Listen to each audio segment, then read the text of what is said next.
Let's introduce you to our next candidate. He is running as an independent. I am joined by Josh Rachlis. Josh, welcome. Really excited to have you here. Thanks for joining us. Thanks. I thought I'd be standing up so they wouldn't be able to see my shoes, but I would have worn my fancy shoes. I wouldn't worry about that at all. Right. I'll give you 60 seconds off the top to speak to your constituents in Kanata-Carleton, to tell them a little bit about yourself and to give your opening statement. Great. Should I look at you or the camera? Whatever you like, Directly Josh. At the public. Hi there. I'm Josh Rachlis. I'm running as an independent, which gives me the ability to do what's best for the community. I'm not beholden to any particular agenda, any particular party. You know, I've been interested in all the parties in the past, and I think I can see the best of all of them, and I'm just looking to do what's smart. I run a group called Ottawa Short Notice Meetups on Facebook. It's got thousands of people in it, and I'm just meeting new people every day and combing the city and traveling around on transit, and I'm just talking to people every day and hearing their thoughts, and it made me realize that, you know what, I really want to help people. I didn't realize that a lot of people were feeling kind of lost and lonely after the pandemic like I was, so it's really nice to just hear what's on their minds and be able to help, and hopefully by running, or at least even just presenting my ideas in the election, I can help people, and I encourage people to reach out to me as well. You know, I think that's one of the things that's so great about my group, because I can just post where I am at any time, saying, hey, I'm in Byward Market, or I'm in Kanata, or whatever, who wants to meet up, and then people can immediately meet up, and I think we should be doing that in politics as well. All right. First question based on healthcare, Josh. Yeah. How would you help address concerns that the province is shifting towards more privatization of healthcare services?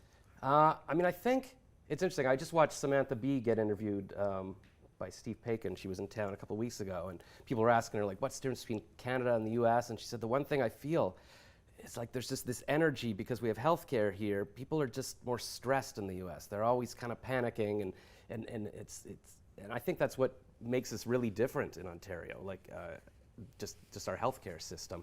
I was in Florida, I guess last year, and I started having really bad stomach pains. Turned out I had to go to the hospital, and I was terrified, like, what, you know, am I going to go bankrupt just for going to the hospital? Turns out I had kidney stones. I was on the keto diet. But I wouldn't have had that fear in Ontario. So I think it's important to hold on to that thing that makes us so different. I've heard the other candidates talk about, yeah, you know, it's important to, you know, invest in healthcare and have more doctors and all that, and I agree. But one thing I haven't heard people talk about is preventative care. Like my aunt recently, a couple of years ago, passed away from pancreatic cancer, and I Googled, why is that so deadly? It's because it's caught so late. So we spend a lot of time with hospitals, like treating things and cancers and everything when it's too late. Like we have a test now that we can test for like 50 kinds of cancers, and it costs like $1,000 a year. I think we should be paying for that, because if you catch a cancer early, like there's like 80% chance you'll survive. If you catch it too late, 80% chance you'll die.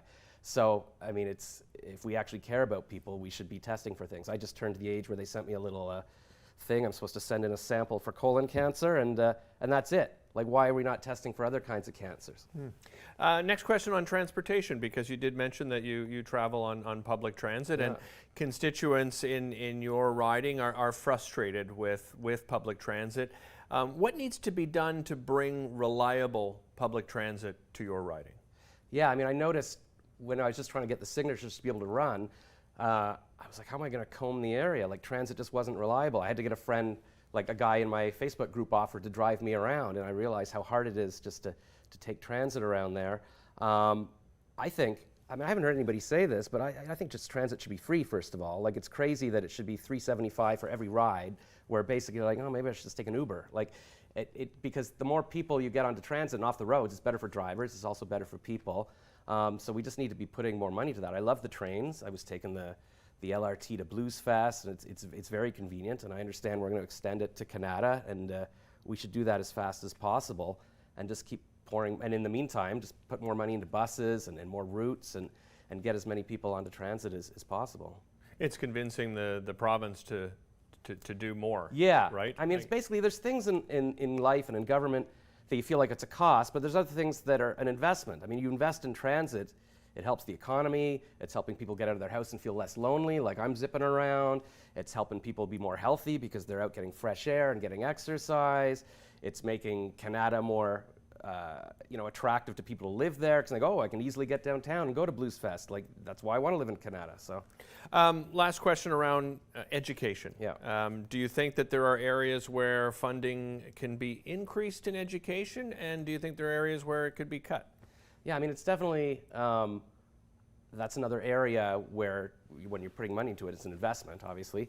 I think it'd be nice to invest more in sort of specialized programs, like more special needs, or for gifted kids, or for kids who really like creative things. Like we have Canterbury High School in Ottawa, like maybe there could be an arts high school in Kanata, because people are very different, especially the more people I meet in the city, I realize, oh my God, we're all different. Why are we all lumped together into one monolithic school program, and then as grown-ups we all divide into different careers and stuff. And I think it'd be interesting to also invest in adult education. Like, things are changing so fast. Like, AI is going to be advanced by the time people are watching this on TV in an hour. There's a lot of adults. Like, even at the beginning of the pandemic, I thought, oh, I should go back to school. Could I go to Harvard? And I'm like, oh my gosh, this is all $100,000. University education is free for retired people, but why not people who aren't retired yet? Reinvest in people so we can keep changing and adapting and become like a formidable force. Josh, really appreciate the time today. Thanks so much for joining us, and I wish you the best of luck. Thank you, and I love your flash socks as well. Thank you. We'll be back to introduce you to the next candidate in just a moment.